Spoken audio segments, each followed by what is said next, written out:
திருவாரூரில் தேர்தல் பிரச்சார பொதுக்கூட்டத்தை நிறைவு செய்து செல்லும் வழியில் முதலமைச்சர் மு.க.ஸ்டாலினை சந்தித்த மூதாட்டி ஒருவர் மகளிர் நலத்திட்டங்களை அறிவித்தமைக்காக ஆரத்தழுவி நன்றி தெரிவித்த காட்சி இணையத்தில் வைரலாகி வருகிறது. தமிழ்நாடு முழுவதும் மதச்சார்பற்ற முற்போக்கு கூட்டணி வேட்பாளர்களை ஆதரித்து திமுக தலைவரும் முதலமைச்சருமான மு.க.ஸ்டாலின் பிரச்சாரம் மேற்கொண்டு வருகிறார்.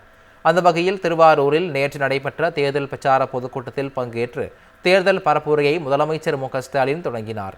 இந்நிலையில் திருவாரூர் பிரச்சார பொதுக்கூட்டத்தை நிறைவு செய்து செல்லும் வழியில் முதலமைச்சர் மு.க.ஸ்டாலினை சந்தித்த மூதாட்டி ஒருவர் மகளிர் உரிமை தொகை உயர்வு, இல்லத்தரசிகளுக்கு வீட்டு உபயோகப் பொருட்கள் வாங்க கூப்பன் உள்ளிட்ட மகளிருக்கான பல்வேறு அறிவிப்புகளை வெளியிட்டமைக்காக ஆரத்தழுவி முதலமைச்சருக்கு நன்றி தெரிவித்தார். இந்த காட்சிகள் இணையத்தில் வைரலாகி வருகிறது.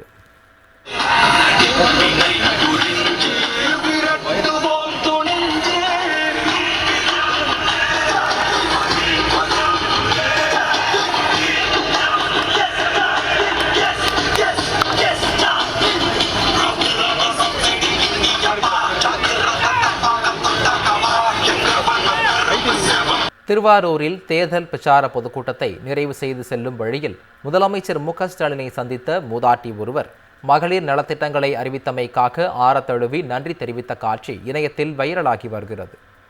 தமிழ்நாடு முழுவதும் மதச்சார்பற்ற முற்போக்கு கூட்டணி வேட்பாளர்களை ஆதரித்து திமுக தலைவரும் முதலமைச்சருமான மு.க.ஸ்டாலின் பிரச்சாரம் மேற்கொண்டு வருகிறார். அந்த வகையில் திருவாரூரில் நேற்று நடைபெற்ற தேர்தல் பிரச்சார பொதுக்கூட்டத்தில் பங்கேற்று தேர்தல் பரப்புரையை முதலமைச்சர் மு.க.ஸ்டாலின் தொடங்கினார். இந்நிலையில் திருவாரூர் பிரச்சார பொதுக்கூட்டத்தை நிறைவு செய்து செல்லும் வழியில் முதலமைச்சர் மு.க.ஸ்டாலினை சந்தித்த மூதாட்டி ஒருவர் மகளிர் உரிமை தொகை உயர்வு, இல்லத்தரசிகளுக்கு வீட்டு உபயோகப் பொருட்கள் வாங்க கூப்பன் உள்ளிட்ட மகளிருக்கான பல்வேறு அறிவிப்புகளை வெளியிட்டமைக்காக ஆரத்தழுவி முதலமைச்சருக்கு நன்றி தெரிவித்தார். இந்த காட்சிகள் இணையத்தில் வைரலாகி வருகிறது.